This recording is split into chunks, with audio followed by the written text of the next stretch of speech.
ma shumë interesi i politikë bërësve është ma shumë interesi personal dhe grupor dhe klanist. Po nuk është interesi për me shiku interesin e qytetarit.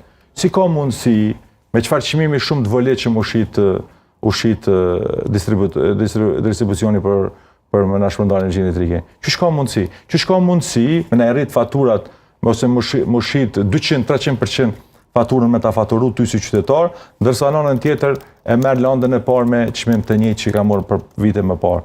Do të thonë, kjo është në emër si përbashkët që pjesë përgjegjësisë kanë institucionet e Kosovës. Po institucionet e Kosovës nuk e kanë fare problem qytetarin, apo shkatërrohet jeta, apo largohen qytetar për këtij veni, apo largohen bizneset. Këtu ne ju intereson veç interesi vet, interesi personal, klanist, sa më shumë me përfitu për veti. Të doja ta komentoja një deklaratë të kryeministrit të Kosovës, Albin Kurtit, sot në seancë bashkë me ju, sa i përket çmimit të naftës, po kalojmë nga energjia elektrike tek nafta sërish. Ai ka deklaruar se ulja e TVSH-s dhe akcizës për naftën do të krijonte boshllok të madh financiar në buxhetin e shtetit dhe se qeveria është duke përgatitur pakën e inflacionit 2.0 në vlerë prej 200 milion eurosh për të përballuar rritjen e çmimeve, atë që e flasim ne këtu. Po jo, nuk është e vërteta jam, po thashë kanë nevojë për gjërat elementare bazike në ekonomi.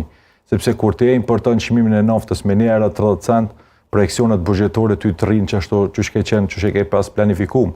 Sepse kryeministri nuk e ka planifikuar që do të kemi probleme me energji elektrike për këtë vit, projekcionet buxhetore. Dhe tash, në qoftë se te çmimin e litrës naftës e ke bë projekcionin buxhetor që ti kemi marrë me 600 milion euro, për supozoj, për vitin 2026, ti importin për energji për naftë e ke pas në atë kohë me 1 euro.